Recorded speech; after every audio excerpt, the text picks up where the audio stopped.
Okay, welcome back to Monday. It's a new week, and we're going to actually continue with vibration.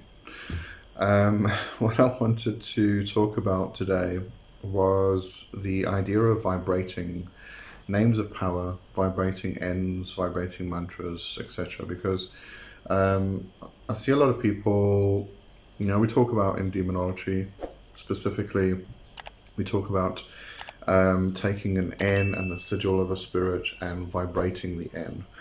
And some people get confused about what this vibrating is. So I'm going to talk about that. But this really comes down to vibrating names of power. When I talk about names of power, we're referring more specifically to Kabbalistic names of power, the God names, the archangelic names, etc., all those things. This can apply to Egyptian gods and Greek gods, etc. So this idea of vibrating a name of power, which we can then extend to the ends, is about. If you watched last week's video, I was talking about everything being energy, and all of this energy vibrates at a particular frequency. And if we want to become the same or invoke the energy of something, whether it is a spirit or an element or a planetary force, we invoke it and we then cause ourselves to resonate. So our frequency changes. So we resonate at the same frequency as this thing we want to have aid us, to have bring about change in our lives, to in our spell working, in order to achieve a particular goal, we need to petition or invoke a particular energy and surround ourselves in that energy, and then vibrate or resonate, bring ourselves into resonance with that vibration. It doesn't matter if you're working with an external energy or an internal energy. If you want to, it's kind of like walking along a path, and then you see another path over there and you want to walk along that path because it's a nicer path. It goes through the forest and stuff. So how do you get to that path? What you can do is this path has a particular vibration, that path has a particular vibration. So you change your frequency so that you're vibrating at the same frequency as this other path, and then you're on that other path. So it's really the same thing. So any kind of spell work or anything like that, I would consider the whole process to be that you change your own frequency to vibrate at a particular level. And then the energy that is, then everything around you then resonates at that same energy, but you've got to bring yourself into that frequency. So what you do is you invoke a particular energy that causes you to resonate at that energy, and then through that resonance, because if you're maintaining that frequency, everything around you starts to resonate at that frequency. So, sorry, getting a bit off topic. So when we're talking about vibrating names of power, what we're doing is we are bringing our own body into the same vibrational frequency as that name of power. So an archangel, a god name, all such things.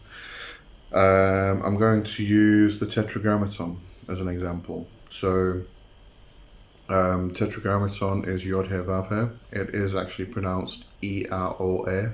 So it relates to the four vowels, which relate to four elements, which relate to four parts of the body, etc., etc. So if we were to vibrate the name E-R-O-E, or Yod He Vav He. I know a lot of people pronounce it. They stand in this.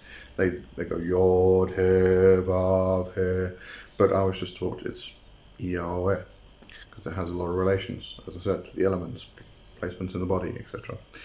But when we want to vibrate, what we need to do is we visualize the name in front of us. So we've got our eyes closed. Visualize the name in front of us.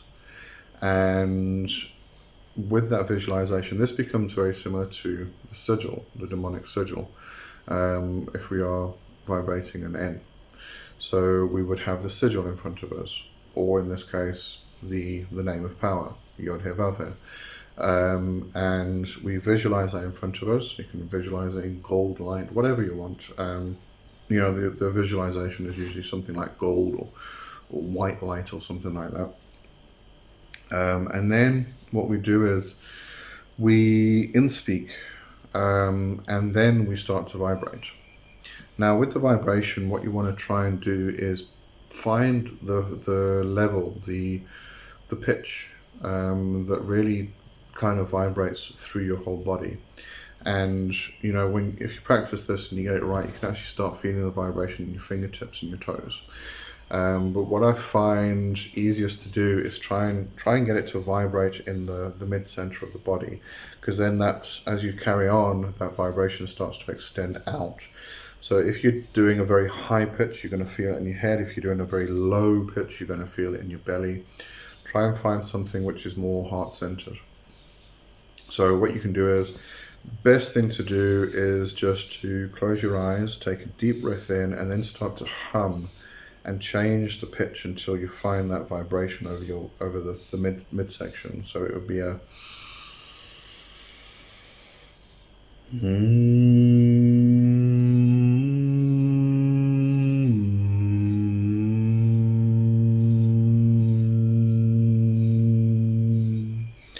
and then you kind of change the pitch up and down, and you get to that point where you actually feel it vibrating. Then once you've got that pitch, what you can then do is vibrate the name. So as I said, you visualize it in front of you, you then in-speak. With the in-speak is usually the first vowel sound in the case of vibrating names of power.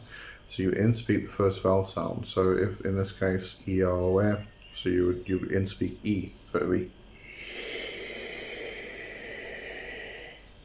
And then you pause, and then and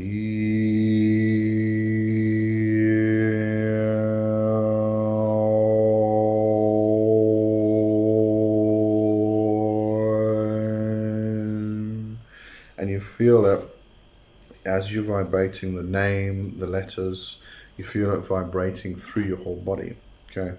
And depending on what work you're doing, what actual ritual you're doing, you may want to project the energy. And then, something like what I used to do with the LBRP, for instance, was project the energy out into the cosmos and then pause, and then it would sort of rebound back at me. So you push out and then you invoke back in again. So you pull that energy back into your space, into your being. But that's depending on what work you're doing. But the actual vibration itself is that finding the point where it actually vibrates through your entire body, so all your cells start to vibrate. And because you are in speaking and vibrating a particular name of power, that name of power then starts to vibrate through all your cells. So that's really what we're talking about when we're talking about vibrating. When it comes to the ends, there are different ways you can do this, and it's not necessarily vibrating. Lucifer, Renek Tasa Ubaraka Biasa Ika Lucifer. So when we're doing this, we can actually make it into a chant. Think about something like Gregorian chants, or think of the Hindu mantras. We can bring in a tune to it, for instance, but that starts becoming a very personal thing. How you actually sing the actual N. But if we are talking about specifically about vibrating, then it would be that type of find where the pitch is that starts to vibrate through your whole body, and then say the phrase. So, for instance, Renik taso baraka biasa ika Lucifer. So try and get it vibrating through all of your cells in your body.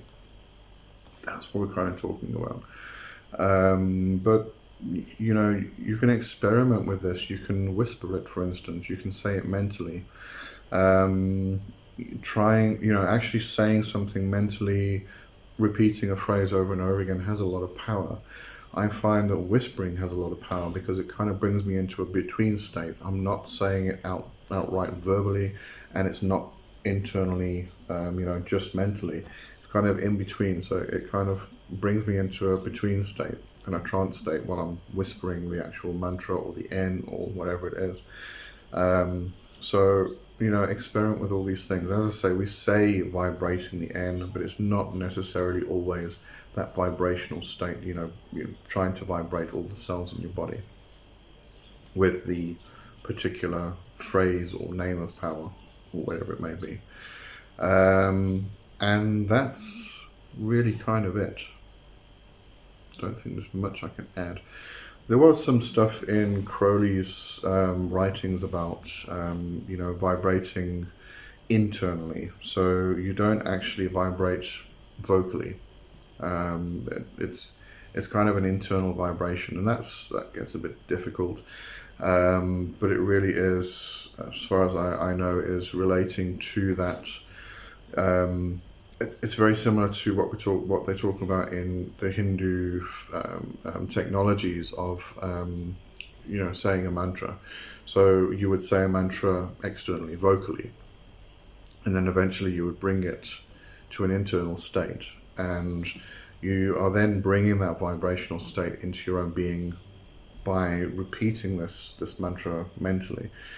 And that's, to try and get to that it takes a bit of a process, takes some experimentation, some practice. It can be done, but I think, usually when we're talking about vibrating names of power, vibrating the Enns, this is what we're talking about, is vibrating, getting it to vibrate through the cells of your body. And as I said, you can get it to vibrate throughout your entire body. And what you can also experiment is actually vibrating it in particular different parts of the body. Get it to vibrate in your left hand or your right hand only. That gets quite interesting. If you are thinking of different points along the axis of the body, that's a bit easier. If you vibrate at a high pitch, you're going to feel it in your head and your sinuses and things like that. As I said, if you vibrate at a very low pitch, you're going to feel it in your belly, your groin area. So that's kind of easier. You just change the pitch. But to try and get it to just vibrate in one hand or a finger, that becomes quite interesting and difficult, but interesting. So play around with it, experiment with it, see what you can do. Okay, that's what I want to talk about today anyway. And I'll see you next week for the book review. I'm actually doing a very old one. It's Journeys Out of the Body by Robert Monroe. It was kind of one of the first books I ever read. It was given to me by a neighbor, actually, who just decided to give it to me and say, read this, it's going to blow your mind. That was when I was about 12 years old or 11 or something like that. So yeah, I'm rereading it just to try and pick up on some old knowledge. But brilliant book. But anyway, I'll review that next week. Let's not do that now. Okay, so have a good one, and I'll see you then. Cheers for now. Bye bye.